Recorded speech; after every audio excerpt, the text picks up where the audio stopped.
kulanti wacan oo wanaagsan daawadayaal idilkiin caalamka meel walbo aad ka joogtaan iyo waqti walbo ay idii tahay oo wacan halka aad nagala socotaan ama aad naga daawanaysaan waa channelkiina Siriicaad ku soo dhawaada mar kale iyo video hor leh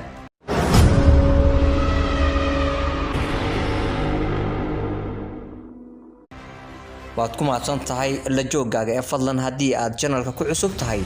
oo ay tahay markii kugu horeysay aad soo booqato ama aadna soo gaadho subscribe noo saar kambalelkana furo kuna soo dhawaaw si aad mar walba u hesho muuqaaladii ugu dambeeyaan soo galino hadii aad horay noola joogtay oo aad ka mid tahay teamka Siriicaadna waxaan ku leeyahay aad baad ugu mahadsan tahay dhiirigelintaada iyo garab istaagaaga maanta waxaan idin hayaa sheeko aad u xaraawo badan ama aad u qosol badan sheekadaas waxay tahay ninkii odaga ahaa ee Sharma Boy oo aad wada taqaaneen ayaa waxa uu ku soo laabtay magaalada Muqdisho markii uu sidan ugu soo laabtay markiiba waxa dhacday amaba la isla hadal maraya in ay Najma Nashaad ay kulmaysan sawirkanba idinkaga muuqdo haddaba ha kulmaan maxay tahay malada iyo sababtii ay hadda loo soo hadal qaadayo kulankoodi waxa loo soo hadal qaadaya fanaanka iyo fanaanada waxa lagu wadaa in ay ilaa iyo bacda Ramadaan meesha ay joogi doon oo hawsha marka hore ay u tagtay xamarna ay ahayd in ay show ku soo qabato aroosna kaga qayb gasho laakiin hadda xaaladda way ka bedelan tahay oo waxa ay rabtaa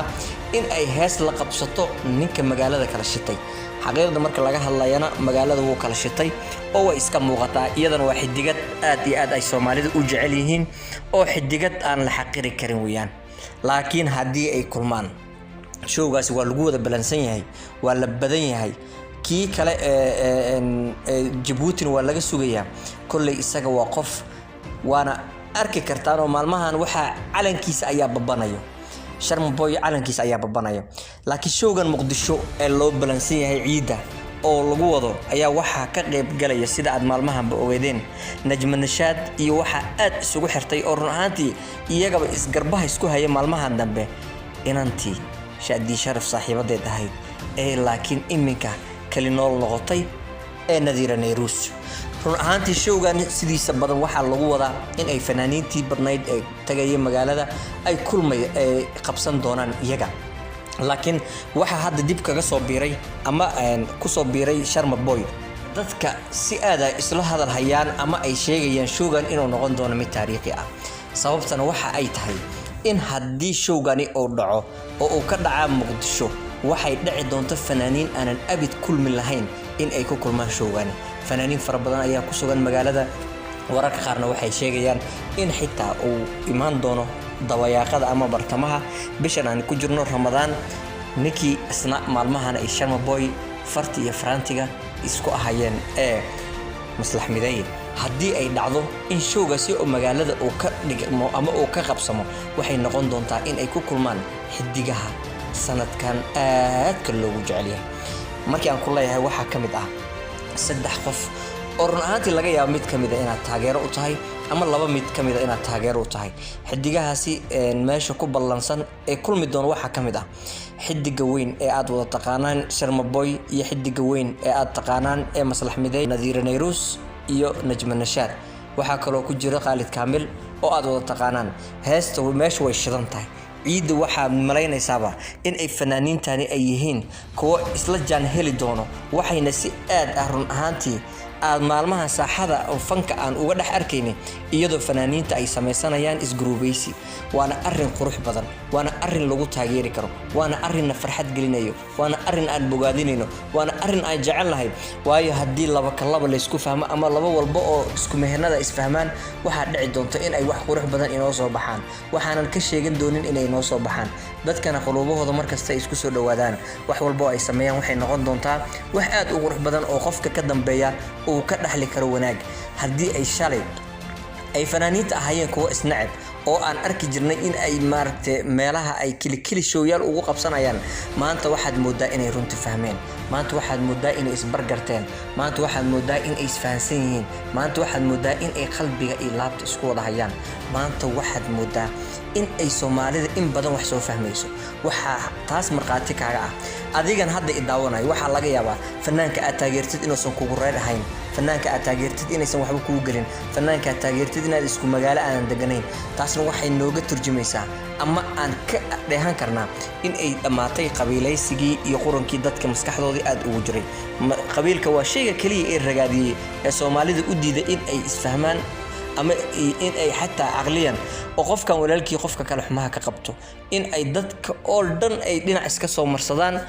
inta xun way ismarsaneed inta wanaagsan way ismarsaneed laakiin maanta waxaan arkaynaa ama aan ku farxi karnaa ama aan sheegan karnaa in fanaaniinteena ay si xoogan ay isugu dhawaadeen kullay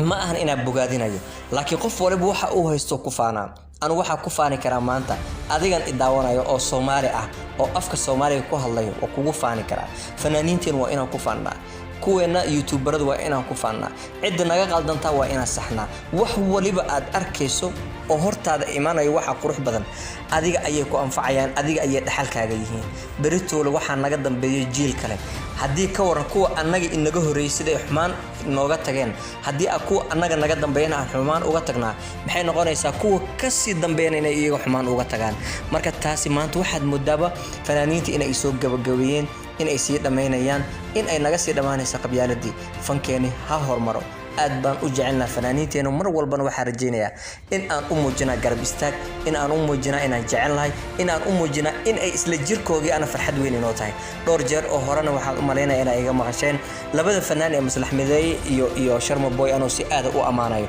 wax kale kuma amaanayo dhalasho inagama dhaxayso waxa inaga dhaxay dhiig Soomaalinimo waxaan jecelahay maanta ayna ilayhiin fanaaniinta noqdaan ama dad kale ha noqdaan qof walba oo jecel qofka Soomaaliyeed inuu horumar sameeyo in uu hiigsiga rabo uu gaaro qof walba uu noqdaa anu waa jecelahay waana ku soo xusay janalkayga sababta ugu soo xusayna waxay tahay waan ka soo daalnay xumaanta iyo tafaraaruqa maanta waxaan u baahanahay in aan si qalbi isku fahmo in aan niyad iska fahmo in aan niyad iskala socono sida ay fanaaniinteeni maanta ay noogu fureen ayaa waxaan rajaynayaa youtuberada inay isku mid noqdaan isku niyad noqdaan cid qaldanta inaan qabsan karno cid saxan inaan taageeri karno wax walba oo wanaag inaan annagana horseedi karno haddii annaga nagala arko horta midna yeena sugi Soomaaliyeed in annaga oo dad kale malaa'ig nooma imaanayso wax nooma sheegayso waa annaga inaan is saxnaa waa annaga inaan is garab qabsanaa waxaan leeyahay fanaaniinta ku ballansan ama ku kulansan xagaas Muqdisho waxaan leeyahay mar walba waxaad muujisaan in aad samaysataan xitaa midow يعني دلت فنانيتكم مديسينهم مر والبنا أتسي اسكسي لواتنا ومر والبو أظهر مرسي جاريسان وحنا ذي ليهاي لما أنتين غير سريعات هالنقطة سومالوين مال والبي جوكتو عالم كمال والبي كجوكتو سومال وحنا ليهاي قوليستا عزي شرفنا كون ولادا وحنا رجينا أنت نحنا إن أن هاجاكسنو أنت وناكسنا إن أن هرمر ورجينا أديت بعد ما سنتين أنت فيديو جامد لمدا أكو كل مدوننا فكر كاغوا حر في أمان